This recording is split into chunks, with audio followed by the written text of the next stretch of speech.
I mean, looking at the amount of time that Kevin Durant has missed, he's only played 19 games this season out of 51. So, I mean, he's missed well over half the season. Right.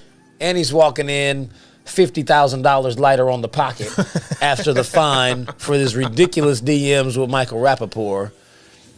So, I mean, what should we expect out of the Brooklyn Nets? I mean, they've been making all kinds of moves. Exactly. You've still got all of these superstars. I mean, we've only seen 7 games this season with Durant, Harden, and Kyrie on the floor. Exactly. So, I mean, is that going to be an issue moving into the playoffs that they can't actually get everyone on the court at the same time?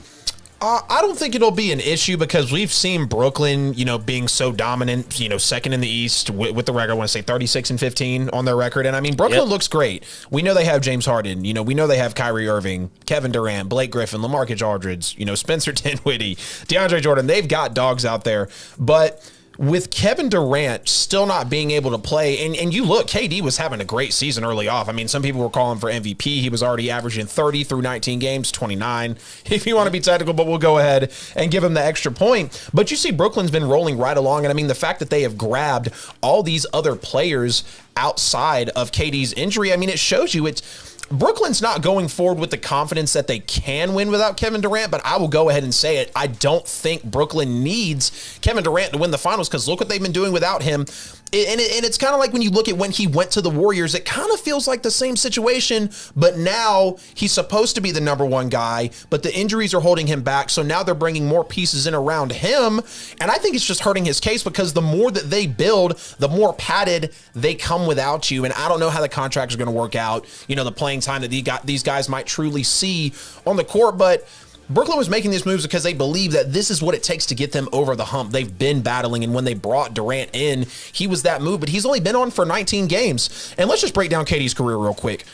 I'm going to piss a lot of people off, but if Kevin Durant is really that guy to take you over the top, yes, it was LeBron James that he lost to in the finals, but that was also early LeBron. He's not nearly regarded to how he is now, or he's not nearly what he is now. He wanted to be the guy in Oklahoma City, and he basically was. I feel like, no, I'll even go and say it was 50-50 because Westbrook, yeah, he was still low-key. You still had Harden coming off the bench, but Durant still was, supposed to be that dude on the team, but shared it with Westbrook. Then he goes over to the Warriors. It was his team at that point. Right, and then he's going over to the Warriors, seeking the title, going to the Warriors team. We all know the story. And yes, he gets 2 finals MVPs there, and he gets 2 titles there as well, but it was a score that just went to an embarrassment of riches, and so now he still doesn't have the #1 guy thing. Now he's going over to Brooklyn. Everybody trashed him when he went to Brooklyn, but now Brooklyn is quickly building around a superstar, and it feels like yet again Kevin Durant is going to fall short in terms of being a true leader of men and actually commandeering his team around him because 1, he's not on the court, and 2, I don't think he's capable of it. I don't think Brooklyn truly needs Kevin Durant to win the finals. Look at all the other talent that they have. Having Durant in the playoffs would just all probably but solidify the title coming back to Brooklyn, but they don't need Durant to win the finals. And don't get up in the comments being nitpicky, saying, oh, well, these teams, I guess, don't need anybody either. No, nobody in the league is as stacked as Brooklyn, and you know that for a fact. They do not need KD to win the title this year. No, he might get the same treatment that he got for winning in Golden State. Even if he comes back and he wins Finals MVP and the Nets win, everyone, including myself, will still say James Harden made this happen. Exactly. This team was not an odds-on favorite to win until the beard got there. Exactly. And it's very clear that so long as James Harden is playing, you can't beat him. Exactly. And that's another thing, too, is you have James Harden as well. Coming off the bench, Rockets took a chance on him, immediately gave him that ego, gave him that vibe of, okay, I'm the #1 guy.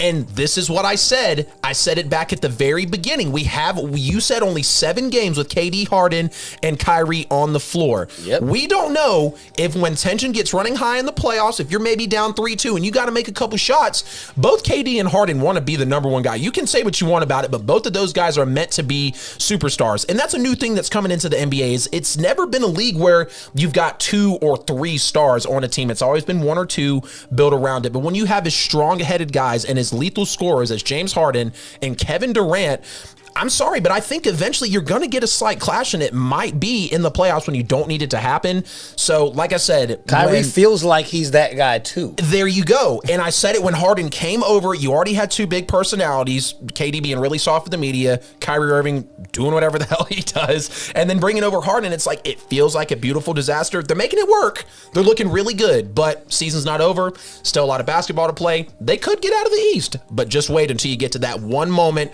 Those three personalities are going to crash, and I'm telling you right now, it will happen. It's bound to happen. The only reason I think that won't happen is because James Harden is running the show. Right. And the way he's playing it right now, he's going to pull a LeBron, and he's not going to get trashed for it because of who he's playing with. Exactly. James Harden is going to pass the ball to whichever one of them he feels like is the better option at that moment. Exactly. He's not going to take the shot. He's already taken all kind of heat for not being able to make it happen. Now he's got two guys who have in the NBA Finals come up with major shots to win games. All he's got to do is draw a defender and kick. I mean, that's what he's been doing. I mean, he's almost averaging a triple-double over there. He's at 25, 8, and 11. He's absolutely having an MVP caliber season.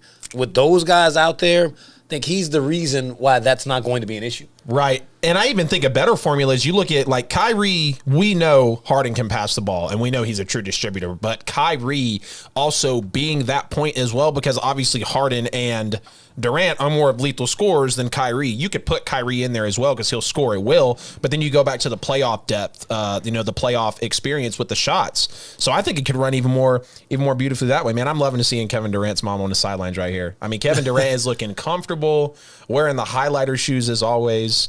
We'll see, man. I mean, he looks limber, but, it's just a, first couple possessions here. So, wow, KD is back. There goes mama. It's pretty amazing. I mean, I don't think we've ever seen anyone come back from an Achilles injury averaging 29, 7, and 5. He came back like it was an ACL or something. Right. No one ever comes back from an Achilles and is in the MVP conversation. Granted, he hasn't played enough games to legitimately be in it.